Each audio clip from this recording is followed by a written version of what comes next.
रमेश चेनीथाला जी, नाना पटोले जी, बाला साहब थोराट जी, पृथ्वीराज चौहान जी, विजय वडेट्टीवार जी, चंद्रकांत हंडोरे जी, रजनी पाटिल जी, विश्वजीत कदम जी,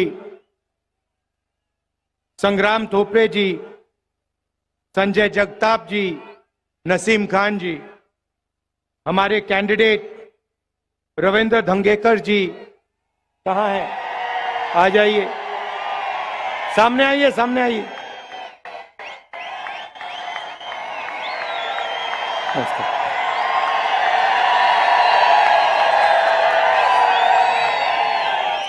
स्टेज पे कांग्रेस पार्टी के वरिष्ठ नेता,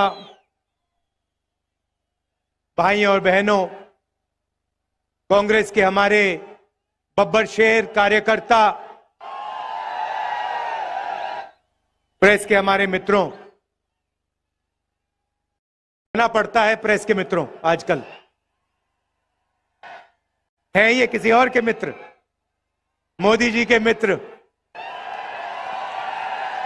24 घंटा नरेंद्र मोदी की का वीडियो दिखेगा और ऐसा लगता है कि आजकल के पत्रकार जो एंकर्स हैं, सवाल पूछते हैं, लगता है कि ये बीजेपी के मतलब या तो कार्यकर्ता हैं या इनके पेरोल पे हैं। देखिए, लड़ाई संविधान को बचाने की है। एक तरफ Congress party, India alliance constitution को, संविधान को, लोकतंत्र को बचाने में लगी है। दूसरी तरफ नरेंद्र मोदी जी, आरएसएस इस किताब को खत्म करना चाहते हैं। जो ये अंबेडकर जी की देन है, जिसमें फूले जी की सोच है, महात्मा गांधी जी, जवाहरलाल नेहरू जी, जिन्होंने मिलकर हिंदुस्तान की जनता के साथ सालों लड़ाई कर ये इस देश को दिया, इसको नरेंद्र मोदी, बीजेपी बदलना चाहते हैं, खत्म करना चाहते हैं। इसी से हिंदुस्तान के गरीब लोगों को, किसानों को, पिछड़ों को, दलितों, आदिवासियों को, माइनॉरिटीज को, गरीब जनरल कास्ट को अधिकार मिलता है। इसके बिना आप कहीं के नहीं रहोगे। जो भी आपके पास है सारा उन्हीं 22-25 लोगों के हाथ में चला जाएगा। मनरेगा बना, भोजन का अधिकार, जमीन अधिग्रहण बिल, हरी क्रांति, सफेद क्रांति, बैंक नेशनलाइजेशन, ये सारे के सारे काम इस किताब ने आपको दिए हैं। और मैं आपको बता रहा हूं, जिस दिन ये गायब हो गई, जिस दिन बीजेपी ने सचमुच में इसको खत्म कर दिया, तो आप हिंदुस्तान को नहीं पहचान पाओगे। यह है लड़ाई। और मैं देश से कहना चाहता हूं कि जो अंबेडकर जी ने हमें दिया, महात्मा गांधी जी ने दिया, उसको हम कभी खत्म नहीं होने देंगे। सवाल नहीं उठता।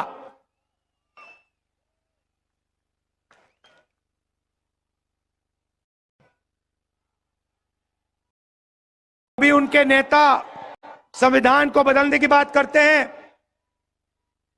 कभी कहते हैं कि आरक्षण खत्म कर देंगे। मोदी जी बस एक सवाल का जवाब दे दें। ये जो 50% का लिमिट आरक्षण पे लगा है, किसी भी भाषण पे वो कह दें कि 50% की लिमिट को वो हटा देंगे, कहीं भी जाके कह दें। हमने निर्णय लिया है चुनाव के बाद ये जो आर्टिफिशियल लिमिट लगा रखी है, इससे करोड़ों लोगों को नुकसान हो रहा है। 50% रिजर्वेशन की लिमिट को हम तोड़ के हटा देंगे, बाहर फेंक देंगे इसको।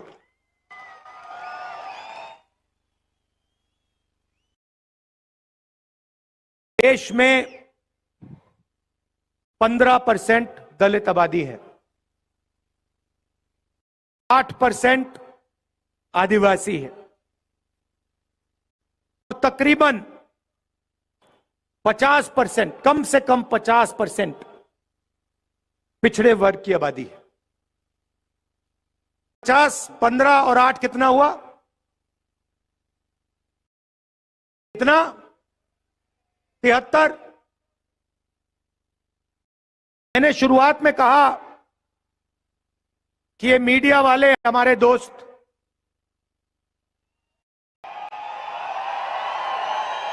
जनता सब जानती है। अब भाई इनकी गलती नहीं है, ये इन पे लगाम लगा रखी है, ऊपर से अदानी जी ने बांध रखा है, खोलते नहीं है। इनकी गलती नहीं है, इनका कुछ लेना देना नहीं है। देखो ये मुस्कुरा रहे हैं, कह रहे हैं हाँ भैया हमें तो सैलरी चाहिए, बच्चों को देखभाल करना है, बच्चों का देखभाल करना है, हमारी गलती नहीं है। मगर आपकी जिम्मेदारी बनती है, उस जिम्मेदारी को आप पूरा नहीं कर रहे हो।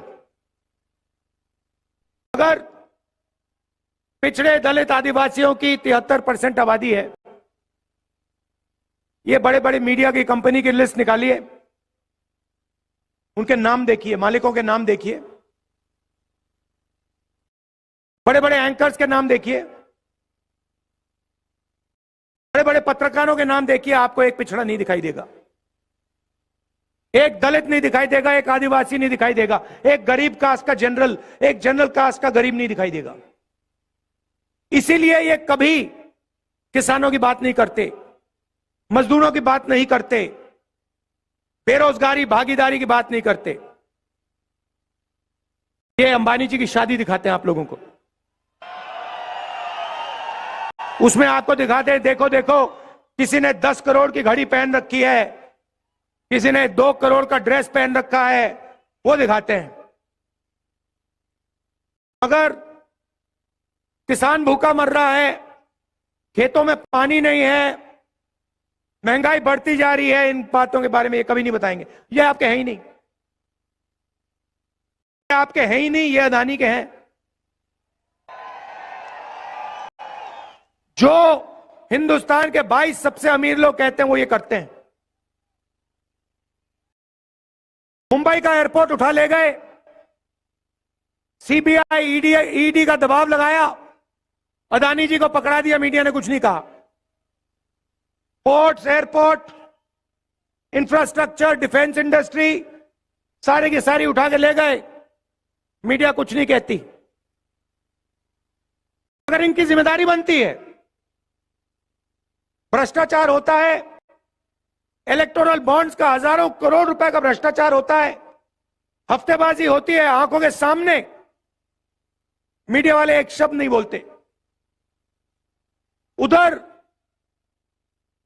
सुप्रीम कोर्ट कहता है कि इलेक्टोरल बॉन्ड स्कीम इलीगल है, भ्रष्टाचार हुआ है इसमें,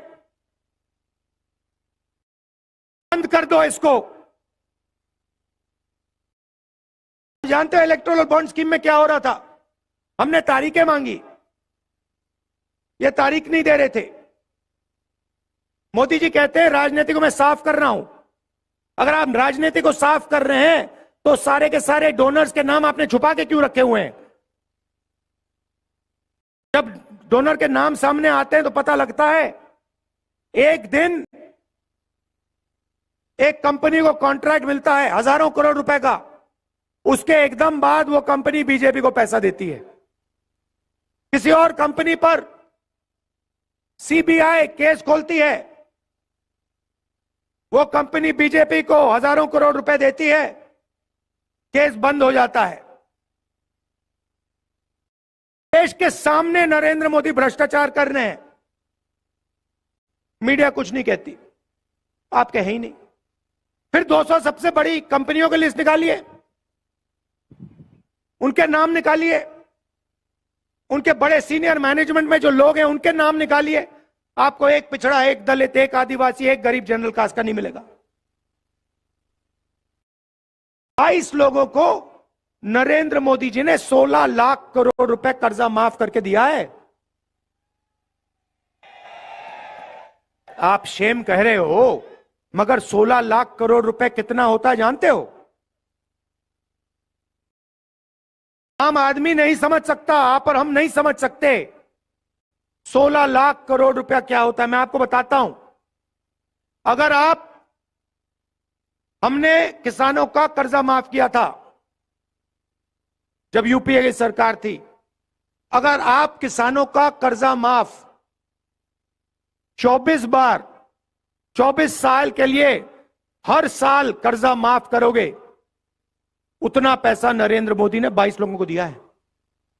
24 साल का मनरेगा का पैसा, 24 बार किसान का कर्जा माफ करो, उतना पैसा दे दिया इसने। हालात यह है कि 22 लोगों के पास उतना धन है जितना 70 करोड़ लोगों के पास है। 1% हिंदुस्तान के हाथ में 40% हिंदुस्तान का धन है। और किसी भी संस्था में आप देख लो, सरकार में देख लो, कॉर्पोरेट इंडिया में देख लो, मीडिया में देख लो, प्राइवेट अस्पतालों में देख लो, प्राइवेट कॉलेजेस यूनिवर्सिटी में देख लो, आपको एक पिछड़ा नहीं मिलेगा, एक दलित नहीं मिलेगा, एक आदिवासी नहीं मिलेगा। 90% आबादी है आपकी कोई भागीदारी है ही नहीं। पिछड़ों की बात करनी है, दलित आदिवासियों की बात करनी है, ढूंढना है उनको। मजदूरों की लिस्ट में जाके देखो उनको, जो मनरेगा करते हैं वहां जाके देखो, कॉन्ट्रैक्ट लेबर का काम करते हैं वहां जाके देखो। 90% हिंदुस्तान या मनरेगा कर रहा है, या कॉन्ट्रैक्ट लेबर कर रहा है, या कहीं सड़क पे मजदूरी कर रहा है। और हिंदुस्तान की पावर स्ट्रक्चर में है ही नहीं, कहीं नहीं है। 650 हाईकोर्ट के जज हैं, आपकी आबादी 73% है, 650 में 100 भी नहीं है आप। 90 लोग हिंदुस्तान की सरकार को चलाते हैं, 90 आईएएस अफसर हैं, बजट को वो बांटते हैं। महाराष्ट्र को कितना पैसा मिलेगा, कर्नाटक कितना जाएगा, सड़कों में कितना जाएगा, डिफेंस में कितना जाएगा, शिक्षा स्वास्थ्य में कितना जाएगा, वो 90 लोग डिसाइड करते हैं। उनकी लिस्ट निकाली मैंने। चलो देखते हैं पिछड़े कितने हैं, दलित कितने हैं, आदिवासी कितने हैं। 90 में से 3 ओबीसी हैं, 3 दलित हैं, 1 आदिवासी है, और बैक ऑफिस में बैठा रखे हैं। आप ये मत सोचिए कि फाइनेंस मिनिस्ट्री में है, डिफेंस मिनिस्ट्री में है, बड़ी मिनिस्ट्रियों में नहीं, नहीं नहीं नहीं नहीं नहीं नहीं नहीं। 7 लोग हैं, 73% आपकी आबादी, 7 लोग हैं 90 में से, पीछे बैठा रखे हैं। चू नहीं कर सकते वो। और अगर 100 रुपए खर्च होता है बजट में, तो 6 रुपए 10 पैसे का निर्णय ये 7 अफसर लेते हैं, और कभी भी इनका वीटो लग सकता है। और यही हालत हर सरकार में है। महाराष्ट्र की सरकार में भी यही है, उत्तर प्रदेश की सरकार में भी यही है, दिल्ली की सरकार में भी यही है। तो 90% के पास यहां कुछ है ही नहीं, ये सच्चाई है। इसीलिए हमने मैनिफेस्टो में साफ लिखा है, हमारी सरकार आएगी तो हम जाति जनगणना कराएंगे, इकोनॉमिक सर्वे कराएंगे, और हिंदुस्तान के हर संस्था का सर्वे कराएंगे। मतलब यह पता लगाएंगे कि प्रेस में, मीडिया में पिछड़े वर्ग के कितने लोग हैं, हिंदुस्तान की कॉर्पोरेट इंडिया में पिछड़े वर्ग के दलित आदिवासी कितने हैं, प्राइवेट अस्पतालों में, डॉक्टरों में कितने हैं, कॉलेज यूनिवर्सिटी में कितने हैं। इससे दूध का दूध पानी का पानी हो जाएगा। हिंदुस्तान की जनता को पता लग जाएगा हमारी कितनी भागीदारी है। ये भाइयों और बहनों क्रांतिकारी कदम है। इससे क्रांतिकारी कदम हिंदुस्तान में नहीं हो सकता। ये जिस दिन जाति जनगणना हो जाएगा उस दिन देश की जनता को हिंदुस्तान की सच्चाई मालूम हो जाएगी। आपको पता लग जाएगा कितना बेवकूफ बनाया जा रहा है हिंदुस्तान की जनता का। एकदम हिंदुस्तान की जनता जागरूक हो जाएगी और उसके बाद एक नई राजनीति शुरू होगी हिंदुस्तान में।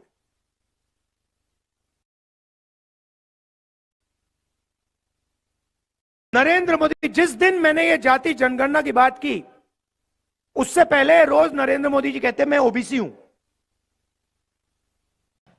मैं ओबीसी हूं। अच्छा, जिस दिन मैंने जाति जनगणना की बात की कहते हिंदुस्तान में तो कोई जाति नहीं है, दो ही जात है, एक अमीर एक गरीब। अच्छा, पहले आप ओबीसी थे, हमने जाति जनगणना की बात की, ओबीसी को सचमुच में अधिकार देने की बात की, आप कहते हो भैया ओबीसी तो है ही नहीं। आप डिसाइड करो आप ओबीसी हो या नहीं हो। हिंदुस्तान में ओबीसी वर्ग है, हां या ना, देश को बता दो। मगर हमने डिसीजन ले लिया है जाति जनगणना होगा। 50% का ये जो बैरियर बना रखा है इसको तोड़ फोड़ के हम परे कर देंगे। और जो हमारे सेंसस से हिस्सेदारी मिलेगी, मराठास को, धनगर को, बाकी छोटी छोटी जातियों को हिस्सेदारी मिलेगी।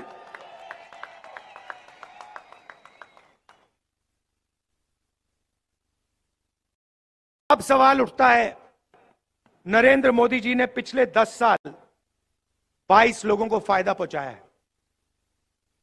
जो भी था, जो भी देना था, 22 लोगों को उन्होंने दिया।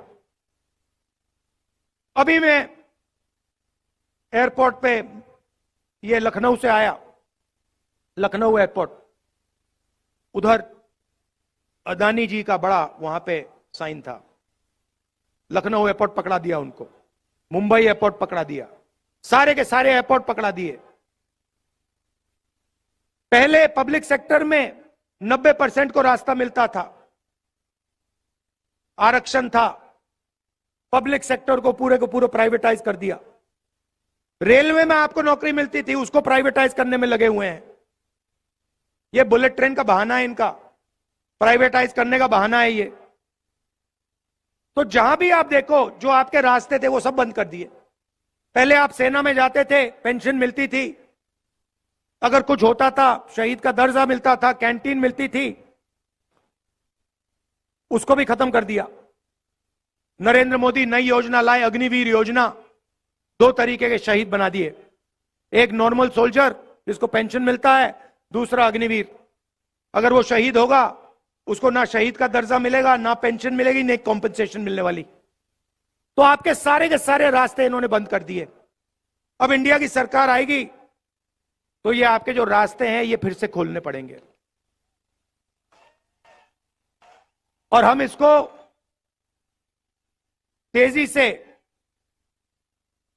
बिना झिझक, ये दरवाजे हम खोल देंगे एक के बाद एक। पहली बात आपको बता रहा हूं, अग्निवीर स्कीम को हम खत्म करके उठा के बाहर फेंक देंगे। दूसरी बात, ये जो इन्होंने गलत जीएसटी बना रखी है, ये जीएसटी जो छोटे दुकानदारों को, स्मॉल एंड मीडियम इंडस्ट्री को खत्म करने वाली जीएसटी है, अदानी वाली जीएसटी है, इसको हम बदल देंगे। 5 अलग अलग टैक्स नहीं होंगे, एक टैक्स होगा, कम से कम टैक्स होगा। पहली बार हिंदुस्तान की हिस्ट्री में किसानों को टैक्स दे रखा है, किसानों से टैक्स लेते हैं। तो हमने डिसाइड किया है कि जितना इन्होंने पैसा ना ये 22 लोगों को दिया है, उतना पैसा हम हिंदुस्तान के किसानों को, गरीबों को देने जा रहे हैं। और मैनिफेस्टो में मैंने बोला है 3-4 हमने क्रांतिकारी काम, मतलब देश को हिलाने वाले, महाराष्ट्र को हिलाने वाले काम करे हैं। सबसे बड़ा काम, दुनिया में किसी सरकार ने ऐसा सोचा ही भी नहीं, करना छोड़ो, सोचा ही नहीं है। हिंदुस्तान के हर गरीब परिवार की हम लिस्ट बना रहे हैं। मोदी ने करोड़ों लोगों को गरीब बनाया ना, उन सारी की लिस्ट हम निकाल रहे हैं, सारे के सारे नाम। उन परिवारों में से हम एक महिला का नाम चुनेंगे, हर परिवार में से एक महिला का नाम चुना जाएगा और उस महिला के बैंक अकाउंट में 10,000 नहीं, 20, 25, 30,000 नहीं, 50,000 नहीं, 90,000 नहीं, 1 लाख रुपया साल का हम डाल देंगे। और ये मीडिया वाला जो भी बोलना चाहे बोलो, हमें कोई फर्क नहीं पड़ता। चिल्लाओ, चिल्लाओ जितना चिल्लाना है तुम्हें, नाच गाना करो, डांस करो, चिल्लाओ, गाली दो, हमें कोई फर्क नहीं पड़ता। ये कहते हैं हमने मनरेगा योजना दी, कहते हैं गरीबों को ये बिगाड़ रहे हैं, आलसी बना रहे हैं। अदानी को लाखों करोड़ रुपए दिया जाता है, वो नहीं बिगड़ता, मगर मजदूरी करने वाले गरीब लोग बिगड़ते हैं। किसान का कर्जा माफ होता है, कहते हैं देखो बिगाड़ दिया किसानों को। 16 लाख करोड़ रुपए कर्जा माफ होता है, कहते हैं देखो देखो देखो विकास हो रहा है। अब हम समझाएंगे तुम लोगों को विकास क्या होता है।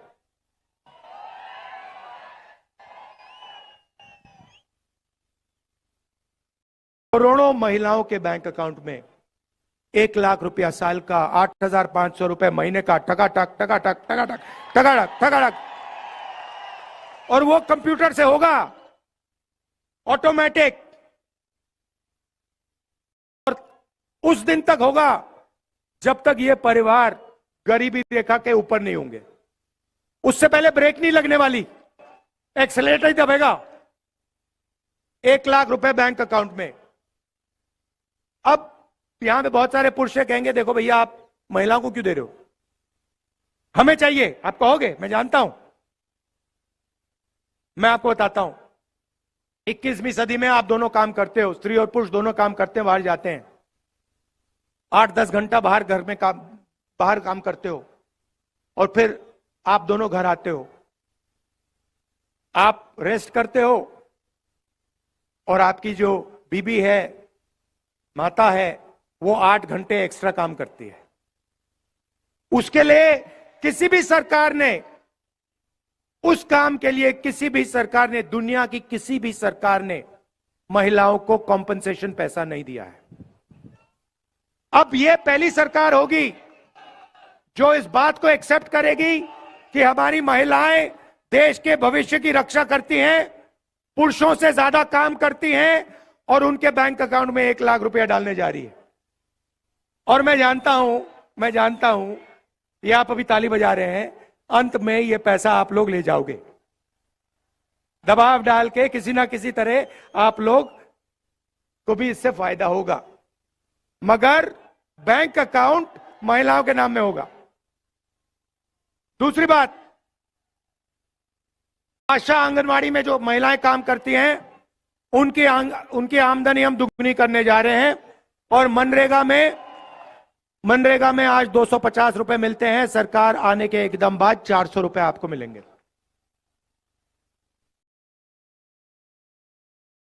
अब थोड़ी सी किसानों की बात करना चाहता हूं। नरेंद्र मोदी जी ने आप पर जीएसटी लगाई, जमीन अधिग्रहण बिल उन्होंने रद्द किया, आपके हक लिए, आपका कर्जा माफ नहीं किया, और आपको सही दाम नहीं देते हैं। जब भी आपको अपना माल खरीदना होता है, धान, शुगर केन, सोया, जो भी हो, जब भी आपको खरीदना होता है, नरेंद्र मोदी इंपोर्ट एक्सपोर्ट की पॉलिसी को घुमा देता है और आपको सही रेट नहीं मिलता। तो आपकी 2 ही मांगे हैं, मैं जानता हूं, लाखों किसानों से मैंने बात की है। आपकी दो मांगे हैं, पहला है कर्जा माफी, और दूसरा है हमें सही दाम चाहिए। हमें फ्री में कुछ नहीं चाहिए, हमें कोई फ्री गिफ्ट नहीं चाहिए, हमें अपने काम के लिए, खून पसीने के लिए सही रेट चाहिए। ये 2 काम हम आपके लिए करने जा रहे हैं। किसान का कर्जा माफ हम करेंगे। मगर हम वहां नहीं रुकने वाले। देखो, पतियों का एक बार कर्जा माफ नहीं होता। जब भी वो चाहते हैं नरेंद्र मोदी उनका कर्जा माफ करता है। इसीलिए हम एक कमीशन बनाएंगे, उसका नाम होगा किसान कर्जा माफी कमीशन। जब भी वो सरकार को कहेगा कि हिंदुस्तान के किसानों को कर्जा माफी की जरूरत है, उस दिन सरकार कर्जा माफी कर देगी। मैं आपको बता रहा हूं, वो 5% की 2% की सरकार चला रहे हैं, हम 90% की सरकार चलाएंगे। और जितना उसने नरेंद्र मोदी ने उनको दिया ना, उतना ही मैं उठा के किसान को, गरीब को, दलितों को, पिछड़ों को, आदिवासियों को देने जा रहा हूं। मुझे कोई फर्क नहीं पड़ता। और मेरे लिए पता है क्या है, जितना ये मीडिया वाले चिल्लाएंगे ना, उतना ही मुझे लगेगा ये बिल्कुल सही काम कर रहा हूं, और करो इसको।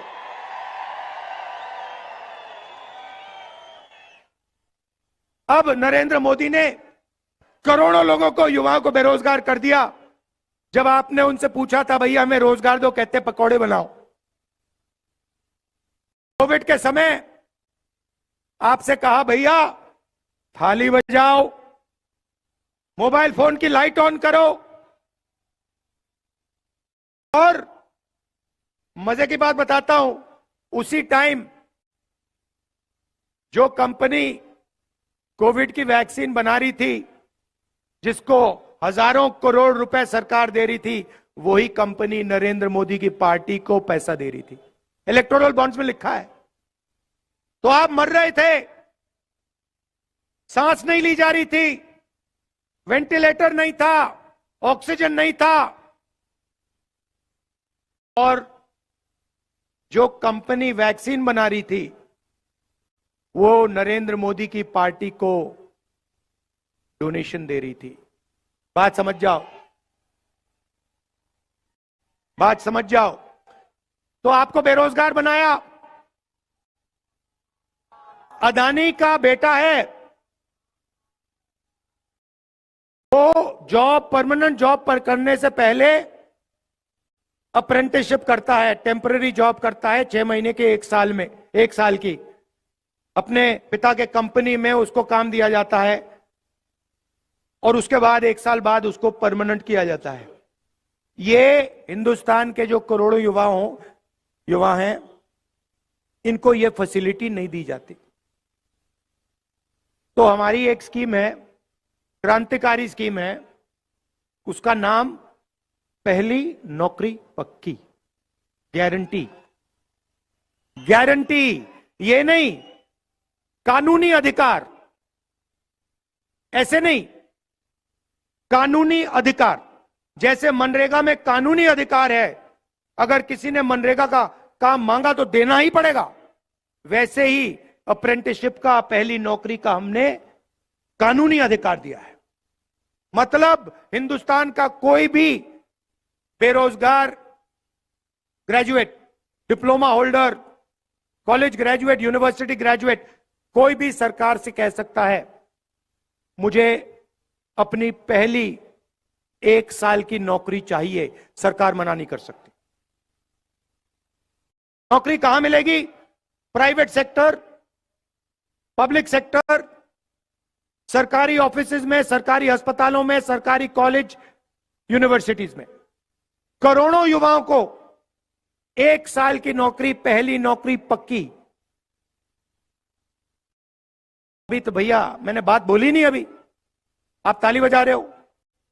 पहली नौकरी पक्की, 1 लाख रुपए बैंक अकाउंट में साल के, 8,500 रुपए महीने के, 1 साल के 1 लाख रुपए हर यूनिवर्सिटी ग्रेजुएट, कॉलेज ग्रेजुएट को। और हिंदुस्तान को दुनिया की सबसे बेहतर ट्रेंड वर्कफोर्स मिलने जा रही है। मतलब ट्रेनिंग भी कर देंगे, पहली नौकरी भी दे देंगे, और जेब में 1 लाख रुपए भी दे देंगे। ये देखिए कांग्रेस का कमाल।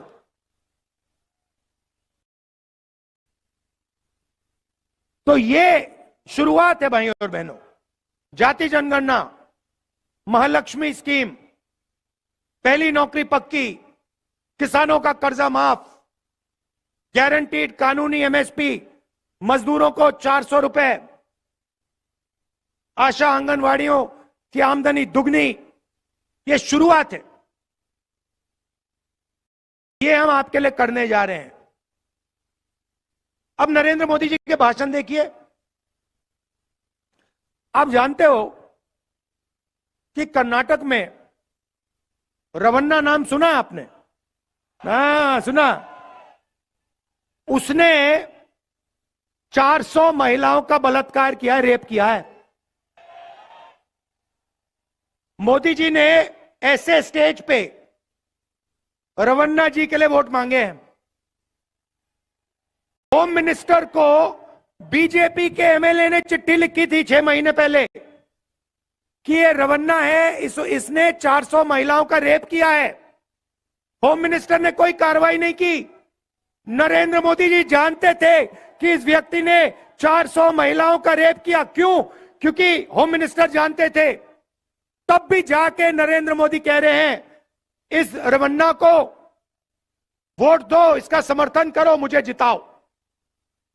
मैंने ये कर्नाटक में बोला, नेशनल मीडिया के एक अखबार ने यह बात नहीं लिखी, एक अखबार ने नहीं लिखी। वो अखबार में लिख रहे थे राहुल गांधी अमेठी और रायबरेली से चुनाव नहीं लड़ेगा। वो चल रही थी मीडिया इनकी। अब मैं रायबरेली से चुनाव लड़ रहा हूं, बिल्कुल चुप हो गए। तो वो कभी नरेंद्र मोदी कभी पाकिस्तान की बात करेगा, कभी समुद्र के नीचे जाके मतलब ड्रामा करेगा।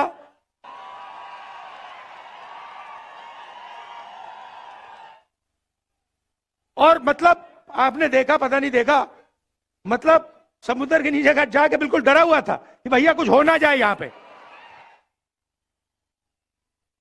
तो मजाक बना रखा है राजनीति का। और सीनियर नेता जो हैं, शरद पवार जी जैसे हैं सीनियर नेता जो हैं, उनका अपमान कर रहे हैं, उनके बारे में उल्टी सीधी बात बोलते हैं। मतलब प्रधानमंत्री में थोड़ी तो मतलब लेवल होनी चाहिए। प्रधानमंत्री को देश की बात करनी चाहिए, विकास की, किसानों की बात। मतलब क्या मतलब है सीनियर नेता का अपमान करना? क्या मतलब, क्या फायदा मिल रहा है उनको? क्या सोचते हैं कि हिंदुस्तान की जनता खुश हो जाएगी? हिंदुस्तान की जनता उनसे यह जानना चाहते हैं, आप 50% का जो आरक्षण का है उसको हटा रहे हो, यह सवाल है। जाति जनगणना कर रहे हो, यह सवाल है। उनका तो जवाब देते ही नहीं है।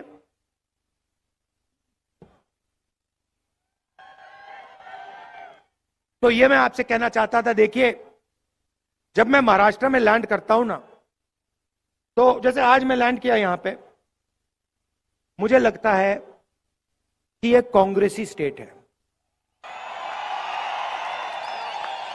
ये अगर मैं आपको बता रहा हूं, मैं जैसे ही यहां लैंड करता हूं मुझे मजा आता है, अच्छा लगता है कि मैं मतलब कांग्रेस की जो, और मैं संगठन की बात नहीं कर रहा हूं, मैं विचारधारा की बात कर रहा हूं, जो आप लोगों में हजारों साल से आपके खून में कांग्रेस पार्टी की विचारधारा है।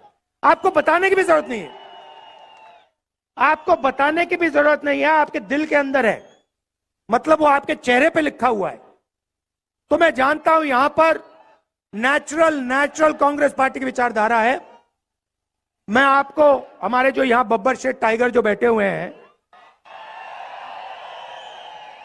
ये दूसरे तरीके के टाइगर होते हैं। देखो भैया, आमतौर से जंगल में आपको मतलब 1-2 किलोमीटर में एक टाइगर मिलता है ना? यहां पे देखो कितने एक साथ बैठे हुए हैं।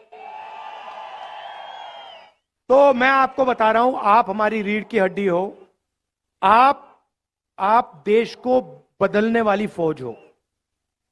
आप अपनी शक्ति को पहचानो, आप देश को बदलने वाली फौज हो। आपके खून के अंदर आजादी की लड़ाई, फूले जी की विचारधारा, अंबेडकर जी की विचारधारा, गांधी जी की, नेहरू जी की विचारधारा आपके खून के अंदर है।